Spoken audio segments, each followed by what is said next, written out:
നമസ്കാരം. എല്ലാവർക്കും ജോസ് അക്കാഡമിയുടെ പുതിയൊരു വീഡിയോയിലേക്ക് സ്വാഗതം. നമ്മുടെ ടീച്ചിങ് എക്സാം ആയിട്ടുള്ള സി-ടെറ്റിന് വേണ്ടിയിട്ട് പ്രിപ്പയർ ചെയ്യുന്ന ഒരു സമയമാണ്. അപ്പോൾ എക്സാമിന് ഇനി വളരെ കുറച്ച് ദിവസങ്ങൾ മാത്രമേ ഉള്ളൂ. നമ്മൾ പോർഷൻസ് എല്ലാം കംപ്ലീറ്റ് ചെയ്ത് റിവിഷൻ നടത്തേണ്ട ഒരു സമയമായിരിക്കുകയാണ്. അപ്പോൾ നിങ്ങൾ സിലബസ് പ്രകാരമുള്ള എല്ലാ ടോപ്പിക്കുകളും കവർ ചെയ്തിട്ടുണ്ടാവുമെന്ന് വിചാരിക്കുന്നു. നമ്മൾ സി-ടെറ്റ് മലയാളവുമായി ബന്ധപ്പെട്ട് കുറച്ച് ക്വസ്റ്റ്യൻസ് നിങ്ങളിലേക്ക് എത്തിക്കാൻ വേണ്ടിയിട്ടാണ് നമ്മൾ ഇങ്ങനെ ഒരു വീഡിയോ ചെയ്യുന്നത്. അപ്പം നമുക്ക് നോക്കാം. നമ്മൾ സ്ഥിരമായിട്ട് നമുക്ക് വരുന്ന കുറച്ച് ഏരിയകളാണ് നമ്മൾ ഈ ഒരു വീഡിയോയിൽ ഉൾക്കൊള്ളിച്ചിട്ടുള്ളത്. അപ്പം അതിൽ നമുക്ക് മലയാളവുമായി ബന്ധപ്പെട്ടിട്ട് കൂടുതലും പാരഗ്രാഫുകളാണ് വന്നിട്ടുള്ളത്. അപ്പോൾ പാരഗ്രാഫിൽ നിന്ന് നമുക്ക് സന്ധി, അതുപോലെ തന്നെ വൊക്കാബുലറിയുമായി ബന്ധപ്പെട്ട് പര്യായം, വിപരീതം, പകരപദം അങ്ങനെയുള്ള കാര്യങ്ങളൊക്കെ വന്നിട്ടുണ്ട്. അപ്പം അത്തരത്തിലുള്ള ഒരു ചോദ്യമാണ് നമുക്ക് ആദ്യം ഡിസ്കസ് ചെയ്യാനുള്ളത്. പാദോപധാനം എന്ന പദം പിരിച്ചെഴുതുക എന്നുള്ളതാണ്. പിരിച്ചെഴുതുക എന്ന് പറഞ്ഞാൽ നമ്മൾ ഗ്രാമറിൽ പഠിക്കുന്ന സന്ധി തന്നെയാണ് ഇവിടെ ചോദിച്ചിട്ടുള്ളത്. പിരിച്ചെഴുത്തും ചേർത്തെഴുത്തൊക്കെ സന്ധിയുമായി ബന്ധപ്പെട്ടിട്ടുള്ളതാണ്. അപ്പൊ ഗ്രാമറിനെ കുറിച്ചും അത്യാവശ്യം നല്ല രീതിയിൽ ധാരണയുള്ള ആളിന് മാത്രമേ നമുക്ക് ഈ ഒരു ചോദ്യം ആൻസർ ചെയ്യാൻ പറ്റുള്ളൂ. അപ്പൊ പാദോപധാനം എന്ന പദം പിരിച്ചെഴുതുന്നത് ഓപ്ഷൻസ് കൊടുത്തിട്ടുണ്ട്. പാദോ അധികം പധാനം. നമ്മൾ മലയാളത്തിൽ പ്ലസ് എന്നുള്ളതിന് പറയുന്നത് അധികം എന്നാണ് കേട്ടോ. അപ്പൊ രണ്ടാമത്തത് പാദോപ അധികം ധാനം, മൂന്നാമത്തത് പാദ അധിക ഉപധാനം, നാലാമത്തത് പാദ അധികം ഉപധാനം. ഓക്കെ, അപ്പോ നമുക്ക് ഇത് ഏത് രീതിയിലാണ് പിരിച്ചെഴുതിയിട്ടുള്ളത് എന്നറിയണമെങ്കിൽ നമുക്ക് ആദ്യം ഇത് ഏതാണ് സന്ധി എന്നുള്ളത് അറിയണം. അപ്പൊ നമ്മൾ പഠിക്കുന്ന സന്ധികളിൽ 4 തരം സന്ധിയാണ് നമ്മൾ പഠിക്കുന്നത്. ആഗമസന്ധി, ആദേശസന്ധി, ദ്വിത്വസന്ധി, ലോപസന്ധി, ഇങ്ങനെ 4 തരം സന്ധികളാണ് നമുക്ക് പഠിക്കുന്നത്. അപ്പൊ അതില് ഈ ഒരു പദം ലോപസന്ധിയുമായി ബന്ധപ്പെട്ടിട്ടുള്ളതാണ്. ലോപസന്ധി എന്താണ്? ലോപസന്ധി എന്ന് പറഞ്ഞു കഴിഞ്ഞാൽ, ലോപം എന്ന് പറഞ്ഞാൽ ഇല്ലാതാവുക ഉള്ളതാണ് ലോപം എന്നതിന്റെ അർത്ഥം. ഓക്കെ, രണ്ട് വർണ്ണങ്ങൾ അല്ലെങ്കിൽ രണ്ട് പദങ്ങൾ തമ്മിൽ കൂടിച്ചേരുന്ന സമയത്ത് ഒരു വർണ്ണം ഇല്ലാതാകുന്നതിനെയാണ് നമ്മൾ എന്ത് പറയുന്നത്? ലോപസന്ധി എന്ന് പറയുന്നത്. അപ്പൊ ഇല്ലാതാകുന്ന വർണ്ണം ഏതാണ്? സ്വരാക്ഷരങ്ങൾ, അതായത് ആ, ഈ, ഊ, ഏ, ഓ ഇങ്ങനെയുള്ള സ്വരാക്ഷരങ്ങള്. അതുപോലെ തന്നെ സമൃദ്ധോകാരം എന്ന് പറഞ്ഞാൽ എന്താണ്? സമൃദ്ധോകാരം നമ്മളിപ്പോ കാട് എന്ന് എഴുതുന്നു അല്ലെ. കാട് എന്ന് എഴുതുന്ന സമയത്ത് ഡായുടെ മുകളിൽ നമ്മൾ ഒരു ചിഹ്നം ഇടുന്നുണ്ട്. നമ്മൾ ഇതിനെന്താ പറയാ? ചന്ദ്രക്കല എന്നാണ് പറയുന്നത്. അപ്പൊ ഈ ചന്ദ്രക്കലയാണ് നമ്മൾ എന്ത് പറയാ? സമൃദ്ധോകാരം എന്ന് പറയുന്നത്. ഓക്കെ, അപ്പൊ ഈ സ്വരങ്ങളും സമൃദ്ധോകാരവുമാണ് ലോപസന്ധിയിൽ എന്ത് ചെയ്യുന്നത്? ലോപിക്കുന്നത്, ഇല്ലാതായി തീരുന്നത്. അപ്പൊ രണ്ട് പദങ്ങൾ തമ്മിൽ ചേരുന്ന സമയത്ത് ഒരു വർണ്ണം അല്ലെങ്കിൽ ഒരു ചിഹ്നം ലോപിക്കുന്നതിനെയാണ് നമ്മൾ എന്ത് പറയുക? ലോപസന്ധി എന്ന് പറയുന്നത്. നമുക്കൊരു ഉദാഹരണം പറയാം. തണുപ്പ് അധികം ഉണ്ട്. തണുപ്പ് അധികം ഉണ്ട്. നമ്മൾ ചേർത്ത് എഴുതുന്ന സമയത്ത് എങ്ങനെ എഴുതുക? തണുപ്പുണ്ട് എന്ന് എഴുതും അല്ലെ. തണുപ്പുണ്ട് എന്ന് എഴുതും. അപ്പൊ ഇവിടുത്തെ ഈ സമൃദ്ധോകാരം ലോപിച്ച് ഈ ഉ എന്നുള്ള ശബ്ദം പായോട് കൂടി ചേർന്നിട്ട് പു എന്നാവുന്നു. ഓക്കെ, അപ്പൊ തണുപ്പുണ്ട് എന്നായി മാറുന്നു. അപ്പൊ ഉള്ളതിനെയാണ് നമ്മൾ എന്ത് പറയാ? ലോപസന്ധി എന്ന് പറയുന്നത്. അപ്പൊ അത്തരത്തിൽ ലോപസന്ധിയിൽ പെട്ട ഒരു ഉദാഹരണമാണിത് പദോപധാനം എന്ന് പറയുന്നത്. അപ്പൊ നമുക്ക് കറക്റ്റ് ആയിട്ട് അത് എങ്ങനെയാണ് പിരിച്ചെഴുതിയത് എന്ന് അറിയണമെങ്കിൽ ഈ ഒരു വാക്ക് ഏത് രീതിയിലാണ് പിരിച്ചെഴുതിയെന്ന് അറിയണമെങ്കിൽ നമ്മൾ മറ്റൊരു കാര്യം കൂടി അറിയണം. എന്താണ് മറ്റൊരു കാര്യം? നമുക്ക് നമ്മൾ അക്ഷരങ്ങൾ പഠിക്കുന്ന സമയത്ത് സ്വരാക്ഷരങ്ങളെ തന്നെ നമ്മൾ രണ്ട് രീതിയിൽ വിഭജിക്കുന്നുണ്ട്. അതിൽ ആദ്യത്തേത് നമ്മൾ പറയുന്നത് ഹ്രസ്വം ദീർഘം എന്നുള്ളതാണ്. ഹ്രസ്വം ദീർഘം, ഞാൻ ഇത്രയും കാര്യങ്ങൾ പറയേണ്ടതില്ല. ഈ കാര്യങ്ങൾ പറഞ്ഞാൽ മാത്രമേ നിങ്ങൾക്ക് മനസ്സിലാവുള്ളൂ എന്നുള്ളത് കൊണ്ടാണ് പറയുന്നത്. ഹ്രസ്വം എന്ന് പറഞ്ഞാൽ സ്വരാക്ഷരങ്ങളിൽ തന്നെയുള്ള അക്ഷരങ്ങൾ, അതായത് ദീർഘമില്ലാത്ത അക്ഷരങ്ങൾ. ആ പറയാണ്. ആ, ഈ, ഉ, എ. ഇങ്ങനെ ദീർഘമില്ല നീട്ടമില്ലാത്ത അക്ഷരങ്ങളാണ് ഹ്രസ്വാക്ഷരങ്ങൾ എന്ന് പറയുന്നത്. ദീർഘം എന്ന് പറഞ്ഞാൽ ഇതിന്റെ നീട്ടം. ഇപ്പൊ ആ, ഈ, ഊ, ഏ എന്ന് പറയുന്നത് ഇതാണ് ദീർഘാക്ഷരങ്ങൾ. ഇനി മറ്റ് ഒരു വിഭജനം എന്ന് പറയുന്നത് ഉം, സമാനാക്ഷരം സന്ധ്യക്ഷരം എന്നുള്ള രീതിയിലുള്ള വിഭജനമാണ്. സമാനാക്ഷരം സന്ധ്യക്ഷരം. സന്ധ്യക്ഷരം. സമാനാക്ഷരം എന്ന് പറഞ്ഞാൽ നമുക്ക് വീണ്ടും വിഭജിക്കാൻ കഴിയാത്ത അക്ഷരങ്ങളെയാണ് സമാനാക്ഷരം എന്ന് പറയുന്നത്. ഇപ്പൊ ആ, ഇ, ഉ ഇതൊക്കെ നമുക്ക് വീണ്ടും വിഭജിക്കാൻ കഴിയാത്ത അക്ഷരങ്ങളാണ്. അപ്പൊ അങ്ങനെയുള്ള അക്ഷരങ്ങളാണ് സമാനാക്ഷരം എന്ന് പറയുന്നത്. സന്ധ്യക്ഷരം എന്ന് പറഞ്ഞാലോ സ്വരാക്ഷരങ്ങളിൽ തന്നെ രണ്ടക്ഷരങ്ങൾ കൂടി ചേർന്നിട്ടുണ്ടാവുന്ന അക്ഷരങ്ങളാണ് സന്ധ്യക്ഷരങ്ങൾ. ഇപ്പൊ എ എന്ന് പറയുന്നത്, അതുപോലെ ഓ എന്ന് പറയുന്നത് ഇതൊക്കെ സന്ധ്യക്ഷരങ്ങളാണ്. അപ്പൊ ഈ ഓ എന്ന് പറയുമ്പോൾ ഓ, ഓ, ഔ ഈ മൂന്ന് അക്ഷരങ്ങളും, അതുപോലെ എ എന്ന് പറയുന്ന സമയത്ത് എ, എ, ഐ എന്ന് പറയുന്ന ഈ മൂന്ന് അക്ഷരങ്ങളും. അപ്പൊ ഇതാണ് സന്ധ്യക്ഷരങ്ങൾ എന്ന് പറയുന്നത്. ഇനി ഏതൊക്കെ അക്ഷരങ്ങൾ കൂടി ചേർന്നിട്ടാണ് ഈ എയും ഓയും ഉണ്ടാകുന്നത് എന്ന് നമ്മൾ തിരിച്ചറിഞ്ഞാൽ മാത്രമാണ് നമുക്ക് ഇവിടെ തന്നിട്ടുള്ള പദം എങ്ങനെയാണ് പിരിച്ചെഴുതിയപ്പോൾ ചേർത്ത് വരുമ്പോഴും പിരിച്ചെഴുതുമ്പോഴും എങ്ങനെയാണ് മാറ്റം സംഭവിക്കുന്നത് എന്ന് പറയാൻ പറ്റുള്ളൂ. അങ്ങനെയാണെങ്കിൽ ആ എന്നുള്ള അക്ഷരവും ഉ എന്നുള്ള അക്ഷരവും കൂടി ചേരുന്ന സമയത്താണ് നമുക്ക് എന്ത് കിട്ടുക? ഓ എന്നുള്ള അക്ഷരം കിട്ടുന്നത്. അതുപോലെ ആ എന്നുള്ള അക്ഷരവും ഈ എന്നുള്ള അക്ഷരവും കൂടി ചേരുന്ന സമയത്താണ് നമുക്ക് എ എന്നുള്ള അക്ഷരം കിട്ടുക. ക്ലിയർ? അപ്പോൾ ആയും ഊയും കൂടി ചേർന്നാൽ ഓ എന്നുള്ള അക്ഷരവും ആയും ഈയും കൂടി ചേർന്നാൽ എ എന്നുള്ള അക്ഷരവും നമുക്ക് കിട്ടും. ഇനി നോക്കൂ, ഇനി ലോപസന്ധിയിൽ നമ്മൾ നേരത്തെ പറഞ്ഞു ഒരു വർണ്ണം അല്ലെങ്കിൽ ഒരു അക്ഷരം ലോപിക്കുന്നതാണ് എന്ന് നമ്മൾ നേരത്തെ പറഞ്ഞു. ഓരോ ഓപ്ഷനും നമുക്ക് വിശദമായിട്ട് നോക്കാം. ഏതെങ്കിലും അക്ഷരം അല്ലെങ്കിൽ ഏതെങ്കിലും ഒരു വർണ്ണം ലോപിക്കുന്നുണ്ടോ എന്ന് നോക്കൂ. പാദോ അധികം പധാനം എന്നാണ്. അപ്പോ പാദോ എന്നുള്ളത് ഇവിടെയുമുണ്ട്. അപ്പൊ അതിൽ ഏത് അക്ഷരവും ലോപിക്കുന്നില്ല. പധാനം എന്ന് പറയുന്ന അതും ഇവിടെയുണ്ട്. അപ്പൊ അതിൽ ലോപിക്കുന്നില്ല. അപ്പൊ അതെന്താണ്? ഈ ഒരു ഓപ്ഷൻ എന്ന് പറഞ്ഞാൽ ഇതിന് മാച്ച് അല്ല, അതായത് അത് തെറ്റാണ്. അപ്പൊ നമുക്ക് ആ ഓപ്ഷൻ ക്യാൻസൽ ചെയ്യാം. ഇനി രണ്ടാമത്തെ വരുന്ന ഓപ്ഷൻ നോക്കാം. പാദോപ. പാദോപ എന്ന് പറയുന്ന ഈ വാക്ക് ഇതിൽ അതേപോലെ തന്നെയുണ്ട്. ഒരു അക്ഷരം പോലും അവിടുന്ന് ഇല്ലാതായിട്ടില്ല. ദാനം എന്ന് പറയുന്നതും അതുപോലെ ഇതിലുണ്ട്. അപ്പൊ നമുക്ക് ആ ഓപ്ഷനും എന്താണ് ക്യാൻസൽ ചെയ്യാം. ഓക്കെ, അപ്പൊ രണ്ടാമത്തെ ഓപ്ഷനും അല്ല അതിന്റെ ഉത്തരമായിട്ട് വരുന്നത്. ഇനി മൂന്നാമത്തെ ഓപ്ഷൻ നോക്കാം. പാദ അധിക ഉപധാനം എന്നാണ് പറയുന്നത്. പാദ അധിക ഉപധാനം. പാദ ഇതിലുണ്ട്, പാദ എന്നുള്ളതിൽ ഇതിലുണ്ട്. ഉപധാനം എന്ന് പറയുമ്പം ഉപധാനം, പാദോപധാനം എന്ന് പറയുന്ന സമയത്ത് ഇവിടെയാണ് നേരത്തെ ഞാൻ പറഞ്ഞിട്ടുള്ള ആ ഒരു നമ്മൾ നേരത്തെ ആയും ഈയും കൂടി ചേരുമ്പോൾ ആയും ഊയും കൂടി ചേരുമ്പോൾ ഉണ്ടാകുന്ന മാറ്റം പറഞ്ഞില്ലേ. ഇവിടെ നോക്കൂ, പാത എന്നുള്ളതിനെ നമ്മൾ വീണ്ടും പിരിച്ചെഴുതുന്ന സമയത്ത് പ് അധികം ആ അധികം ദ് അധികം ആ ഇങ്ങനെയാണ് പാതയെ നമ്മൾ പിരിച്ചെഴുതുമ്പോൾ നമുക്ക് കിട്ടുന്നത്. ഓക്കെ, അപ്പൊ പാത എന്ന് പിരിച്ചെഴുതുന്ന സമയത്ത് നമുക്ക് അവസാനം കിട്ടുന്ന വർണ്ണം ഏതാണ്? ആ എന്നുള്ളതാണ്. ഓക്കെ, ഇനിയിപ്പോ ഇങ്ങനെ പിരിച്ചെഴുതിയിട്ടില്ലെങ്കിൽ കൂടി നമ്മൾ പാത എന്ന് പറയുന്ന സമയത്ത് അവസാനം വരുന്ന സൗണ്ട് ഏതാണ്? ആ എന്നുള്ള സൗണ്ടാണ്. അപ്പൊ അവസാനത്തെ വർണ്ണം എന്ന് പറയുന്നത് ആയാണ്. ഈ ആയോടുകൂടി അടുത്ത വാക്കില്, അതായത് രണ്ടാമത്തെ ഈ ഒരു വാക്കില് ഊ കൂടി ചേരുന്ന സമയത്ത് നമ്മൾ നേരത്തെ എന്ത് പറഞ്ഞു? ആയും ഊയും കൂടി ചേരുന്ന സമയത്ത് അതെന്താവും? ഓ ആയി മാറും എന്ന് പറഞ്ഞിട്ടുണ്ടായിരുന്നു അല്ലെ? അപ്പൊ ഈ ആയും ഓയും കൂടി ചേർന്നിട്ടാണ് എന്താകുന്നത്? ഓ ആയി മാറുന്നത്. അപ്പൊ ഇവിടെ ആ അകാരം ലോപിച്ചിട്ട് എന്ത് ചെയ്യുന്നു? രണ്ടും കൂടി ചേർന്നിട്ട് എന്തായി മാറുന്നു?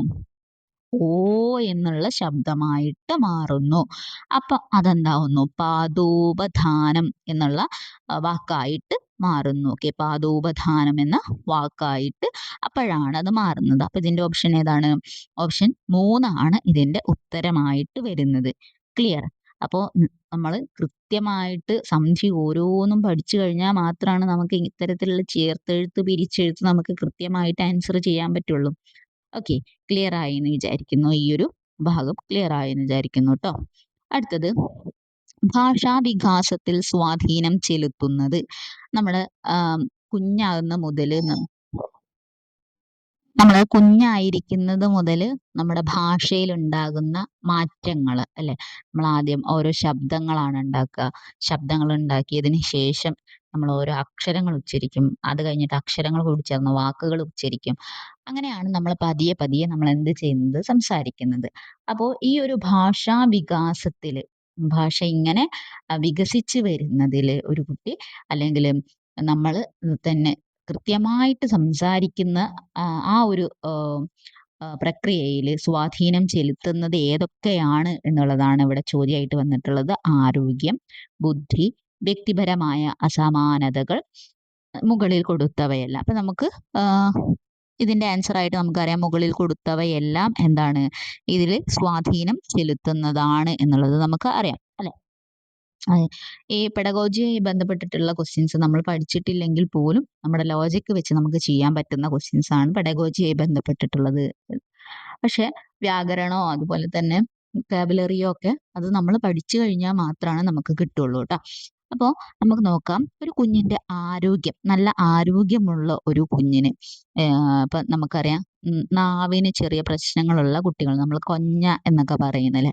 അപ്പൊ അത് ഒരു ആരോഗ്യ പ്രശ്നമാണ്. അപ്പൊ ആരോഗ്യവുമായി ബന്ധപ്പെട്ടുള്ള അപ്പൊ അത്തരത്തിലുള്ള ആരോഗ്യ പ്രശ്നങ്ങൾ ഇല്ലാത്ത കുട്ടികൾ എന്താണ് അവരുടെ ഭാഷ നല്ല രീതിയിൽ വികസിക്കും. ഇനി ബുദ്ധി നമ്മൾ കുറച്ച് ബുദ്ധി കുറവുള്ള കുട്ടികള് നമ്മളിപ്പോ അങ്ങനെ വിളിക്കാൻ പറ്റുന്നോ അറിയില്ല. പക്ഷെ നമ്മള് ബുദ്ധി പഠിക്കുന്ന സമയത്ത് പെഡഗോജിന്റെ ഭാഗത്ത് സൈക്കോളജിന്റെ ഭാഗത്ത് നമ്മൾ ബുദ്ധിയെ കുറിച്ച് പഠിക്കുന്ന സമയത്ത് മന്ദബുദ്ധി, മൂഢബുദ്ധി, ജഡബുദ്ധി എന്നൊക്കെ പറഞ്ഞിട്ട് പഠിക്കും. അപ്പൊ ഇത്തരത്തിൽ ഈ ബുദ്ധി കുറവുള്ള കുട്ടികളിൽ അവര് കൂടുതലും മറ്റുള്ള ആളുകളുമായിട്ട് ഇടപഴകുന്നതൊക്കെ കുറവായത് കൊണ്ട് തന്നെ സാമൂഹ്യ ഇടപെടലുകൾ കുറവായത് കൊണ്ട് തന്നെ അവരിലും എന്താണ് ഈ ഭാഷാ വികാസം വളരെ പതുക്കെ മാത്രമേ സംഭവിക്കുള്ളൂ. അപ്പോൾ ബുദ്ധിയും ഒരു ഘടകമാണ് ഭാഷ വികസിക്കുന്നതിന്. അതുപോലെ വ്യക്തിപരമായ അസമാനതകൾ അല്ല ഇപ്പൊ നമ്മൾ ഓരോരുത്തരും വ്യത്യസ്തരായിട്ടുള്ള ആളുകളാണ്. എന്നെ പോലെ ആയിരിക്കില്ല ഈ ക്ലാസ് കേൾക്കുന്ന നിങ്ങൾ. അപ്പൊ നിങ്ങളിലും എന്നിലും ഉള്ള വ്യത്യാസം എന്താണ് നമ്മുടെ ഭാഷയിലുണ്ടാവും അല്ലെ?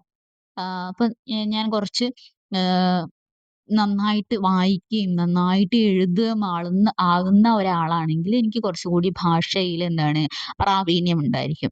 എന്നാൽ നമ്മൾ സ്ഥിരമായിട്ട് സംസാരിക്കുക മാത്രം ചെയ്യുന്ന ആളാണെങ്കിൽ നമുക്ക് ഭാഷയിലുള്ള പ്രാവീണ്യം നമുക്ക് കുറവായിരിക്കും. അപ്പൊ വ്യക്തിപരമായിട്ടുള്ള കാര്യങ്ങളും അസുഖങ്ങള്, ആരോഗ്യങ്ങള് ഇതൊക്കെ എന്താണ് നമ്മുടെ ഭാഷാ വികാസത്തെ സ്വാധീനിക്കും എന്നാണ് പറയുന്നത്. ക്ലിയർ ആയെന്ന് വിചാരിക്കുന്നു ട്ടോ. അടുത്തത് ദീർഘം എന്നതിന്റെ വിപരീത പദം. നമുക്ക് വൊക്കാബുലറിയുമായി ബന്ധപ്പെട്ടിട്ടുള്ള ഒരു ചോദ്യമാണ്. ദീർഘം എന്നതിന്റെ വിപരീത പദം ഏതാണ്? ദീർഘം. ദീർഘം എന്ന് പറഞ്ഞാൽ നമ്മൾ ഇതിന്റെ വിപരീത പദം അറിയണമെങ്കിൽ നമുക്ക് അതിന്റെ അർത്ഥം വാക്കിന്റെ അർത്ഥം അറിയണം. ദീർഘം എന്ന് പറഞ്ഞാൽ എന്താണ്? നീളത്തിലുള്ളത് എന്നുള്ളതാണ്. അപ്പൊ നീളത്തിലുള്ളത് എന്നതിന്റെ ഓപ്പോസിറ്റ് ആയിട്ട് നമുക്ക് എന്താ പറയാൻ പറ്റുക? ചെറുത് എന്നുള്ളത് അല്ലെ? അപ്പൊ ചെറുത് എന്നുള്ള അർത്ഥത്തിൽ വരുന്ന വാക്ക് ഇതിൽ ഏതാണ് എന്നുള്ളതാണ്. വൃത്തം, ഹ്രസ്വം, ഹ്രാസം, ചതുരം. നമുക്കറിയാം ഹ്രസ്വമാണ് എന്ത് ഇതിന്റെ വിപരീതം എന്ന് പറയുന്നത്. അല്ലെങ്കിൽ തന്നെ നമ്മൾ നേരത്തെ അക്ഷരങ്ങൾ പഠിച്ച അക്ഷരങ്ങളെ കുറിച്ച് പറഞ്ഞ സമയത്ത് നമ്മൾ സ്വരാക്ഷരങ്ങളെ ഹ്രസ്വം ദീർഘം എന്നതിരിക്കുന്നത് നമ്മൾ നേരത്തെ പറഞ്ഞു അല്ലെ? അപ്പോൾ ഹ്രസ്വമാണ് ദീർഘത്തിന്റെ ഓപ്പോസിറ്റ് ആയിട്ട് വരുന്നത്. ഇനി ഹ്രാസം നോക്കൂ. ഹ്രാസം എന്ന വാക്കിന്റെ വിപരീതം എന്താണ്? ഹ്രാസത്തിന്റെ വിപരീതം വികാസം എന്നാണ്. ഹ്രാസത്തിന്റെ വിപരീതം വികാസം. ഹ്രാസം എന്ന വാക്കിന്റെ അർത്ഥം എന്താണ്? ചുരുങ്ങുക എന്നുള്ളത്. വികാസം അല്ലെങ്കിൽ സങ്കോചം എന്നുള്ളതാണ് ഹ്രാസം എന്ന വാക്കിന്റെ അർത്ഥം. ഓക്കെ. ഇനി വൃത്തം, ചതുരം. മലയാളത്തിൽ കൃത്യമായിട്ട് വൃത്തത്തിനും ചതുരത്തിനും എന്തില്ല? വിപരീത പദം ഇല്ല. ഓക്കെ. അപ്പൊ അത് അങ്ങനെ തന്നെ ഓർത്തു വെക്കുക. അടുത്തത് വായനാ വൈകല്യം എന്നത് അതിന് പറയുന്ന പേരെന്താണ് എന്നുള്ളതാണ്. Dyslexia, dysgraphia, dyscalculia, dysphoria. അപ്പൊ നമുക്ക് കേറ്ററ്റിനായാലും സീറ്ററ്റിനായാലും സ്ഥിരം ചോദിക്കുന്ന ഒരു ചോദ്യമാണ് ഈ ഒരു ലേണിംഗ് ഡിസബിലിറ്റീസ്. അപ്പം നമുക്ക് സ്ഥിരമായിട്ട് നമുക്ക് അറിയാവുന്ന ഒരു ഭാഗമാണ് ലേണിംഗ് ഡിസബിലിറ്റീസ് എന്ന് പറയുന്നത്. അപ്പോൾ ഇവിടെ സ്പെസിഫൈ ചെയ്ത് ചോദിച്ചിട്ടുണ്ട് വായനാ വൈകല്യം. ഓക്കെ. അപ്പോൾ ഏതാണ് ഇതിൻ്റെ ആൻസർ ആയിട്ട് വരുന്നത്? ഡിസ്ലെക്സിയയാണ് വായനാ വൈകല്യം എന്ന് പറയുന്നത്. അപ്പോൾ നമുക്കതെങ്ങനെ ഓർക്കാം? നമ്മൾ പണ്ടൊരു ലെക്സി എന്ന് പറഞ്ഞ പേന കൊണ്ട് എഴുതിയിട്ടുണ്ടായിരുന്നില്ലേ? ലെക്സി. പണ്ട് എഴുതിയിട്ടുണ്ടായിരുന്നു. നിങ്ങൾ എഴുതിയിട്ടുണ്ടോന്ന് അറിയില്ല. ലെക്സി എന്ന് പറഞ്ഞിട്ടുള്ള ഒരു പേന. പേന നമ്മൾ എന്തിനാ ഉപയോഗിക്കുന്നത്? എഴുതാൻ വേണ്ടിയിട്ടാണ് ഉപയോഗിക്കുന്നത്. അപ്പോൾ എഴുത്തിന്റെ ഓപ്പോസിറ്റ് എന്താണ്? വായിക്കുക എന്നുള്ളതാണ്. എന്നുള്ള രീതിയിൽ ഓർത്ത് വെച്ച് കഴിഞ്ഞാൽ ഡിസ്ലെക്സിയ എന്നുള്ളത് വായനാ വൈകല്യമാണ് എന്നുള്ളത് നമുക്ക് ഓർക്കാൻ പറ്റും. ഡിസ്ഗ്രാഫിയ. ഗ്രാഫ് നമ്മൾ എപ്പോഴും എന്താണ്? വരയ്ക്കുക ആണല്ലോ ചെയ്യുക. അപ്പോൾ വരയ്ക്കുക എന്ന് പറഞ്ഞാൽ നമുക്കതിനെ എഴുതുക എന്നുള്ള രീതിയിൽ നമുക്ക് എന്ത് ചെയ്യാം? കണക്കാക്കാം. അപ്പം ഡിസ്ഗ്രാഫിയ എന്ന് പറഞ്ഞാൽ ലേഖന വൈകല്യമാണ്. ഡിസ്ഗ്രാഫിയ എന്താണ്? ലേഖന വൈകല്യം. ലേഖന വൈകല്യം. ഇനി ഡിസ്കാൽക്കുലിയ. കാൽക്കുലിയ പറഞ്ഞാൽ നമുക്ക് കാൽക്കുലേഷൻ എന്ന് പറഞ്ഞാൽ എന്താണ്? കണക്കാണ് എന്ന് നമുക്കറിയാം. അപ്പൊ അതൊരു ഗണിത വൈകല്യമാണ് ഡിസ്കാൽക്കുലിയ എന്ന് പറയുന്നത്. ഇനി ഡിസ്ഫോറിയ. ഡിസ്ഫോറിയ എന്ന് പറഞ്ഞാൽ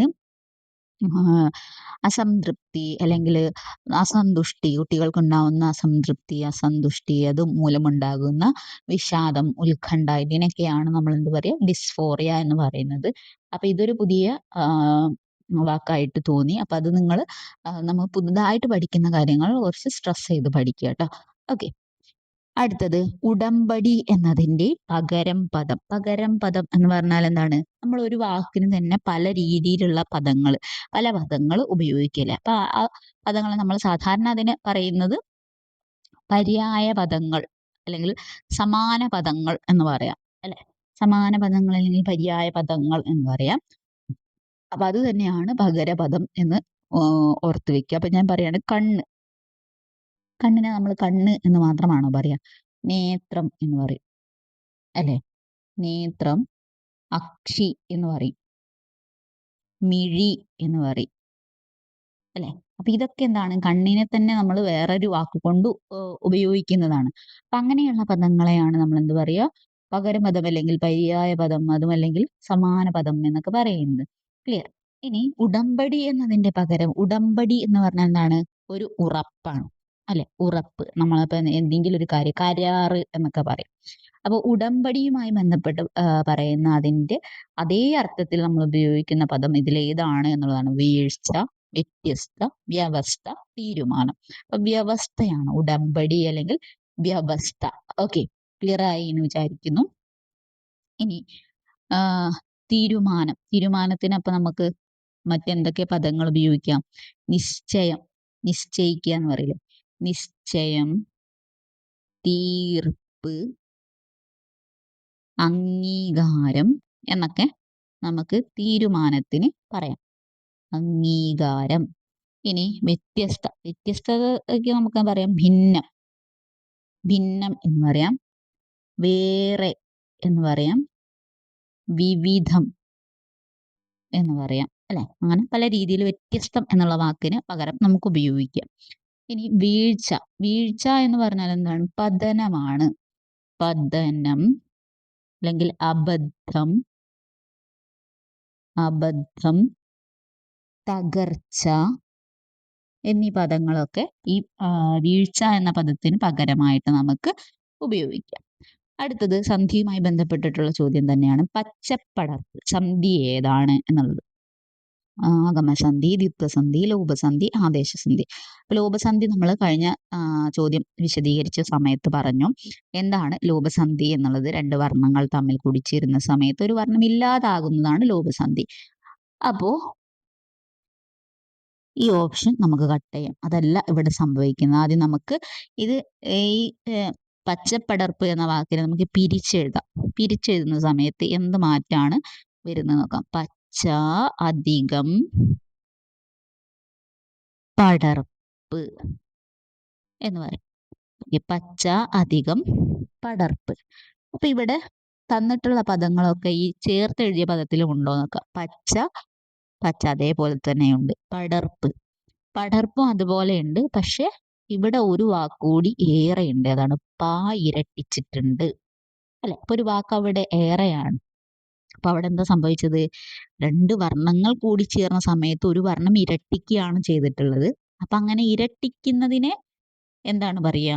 ദ്വിത്വസന്ധി എന്നാണ് പറയുന്നത്. അപ്പൊ ഇതിന്റെ ഓപ്ഷൻ 2 വരുന്നത്. ദ്വിത്വസന്ധിയാണ് പച്ചപ്പടർപ്പിന്റെ സന്ധിയായിട്ട് വരുന്നത്. ഓക്കെ, അപ്പൊ ദ്വിത്വം എന്ന് പറഞ്ഞാൽ ഇരട്ടിക്കുക എന്നാണ് അർത്ഥം.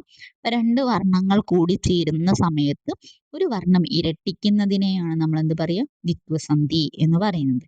ക്ലിയർ? ഇനി എന്താണ് ആഗമസന്ധി? ബാക്കി 2 സന്ധി കൂടി ഒന്ന് വേഗം പറഞ്ഞു പോകാം.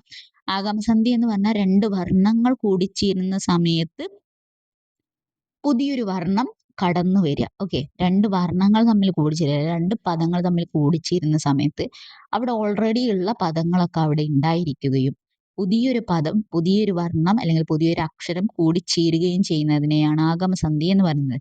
മിക്കവാറും കൂടിച്ചേരുന്ന അക്ഷരങ്ങൾ ഒന്നുകിൽ യാ ആയിരിക്കും, ഒന്നുകിൽ വ ആയിരിക്കും. ഒരു ഉദാഹരണം പറയാം.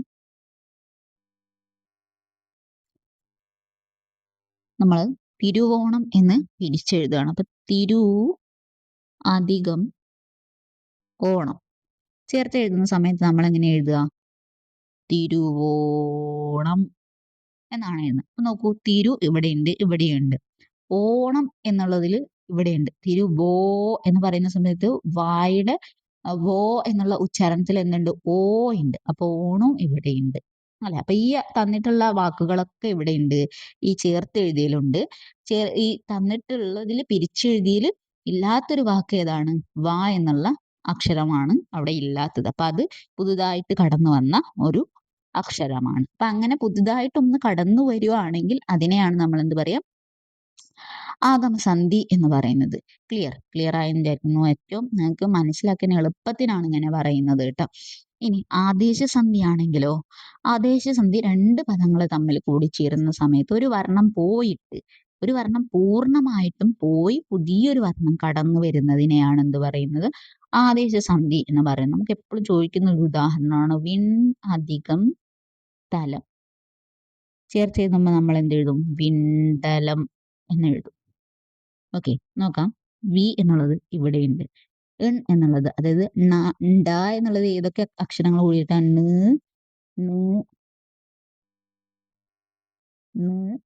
അധികം ട കൂടി ചേർന്നിട്ടാണ് ണ്ട ഉണ്ടാവുന്നത്. അപ്പൊ ണ എന്നുള്ള ആ ശബ്ദം ഇവിടെ ഉണ്ട്, ഇവിടെ ഉണ്ട്. ഈ തലത്തില് താ ഉണ്ടോ? ഇല്ല.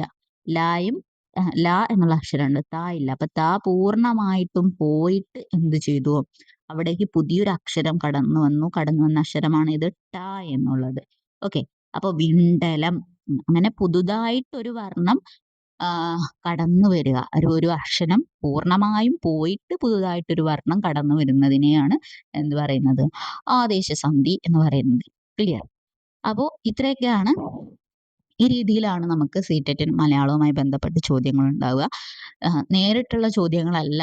നമുക്കൊരു പാരഗ്രാഫ് തരും. ആ പാരഗ്രാഫിലെ പദങ്ങൾ, പാരഗ്രാഫിലെ അക്ഷരങ്ങൾ, പാരഗ്രാഫുമായി ബന്ധപ്പെട്ടിട്ടുള്ള ചോദ്യങ്ങളാണ് ഉണ്ടാവുക.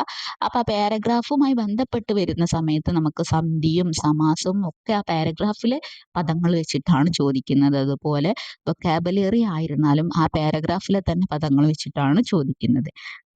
ക്ലിയർ ആയി എന്ന് വിചാരിക്കുന്നു. അപ്പോൾ ക്ലാസ് മനസ്സിലായെന്ന് വിചാരിക്കുന്നു. വീണ്ടും മറ്റൊരു ക്ലാസ്സുമായിട്ട് വരാം. Thank you.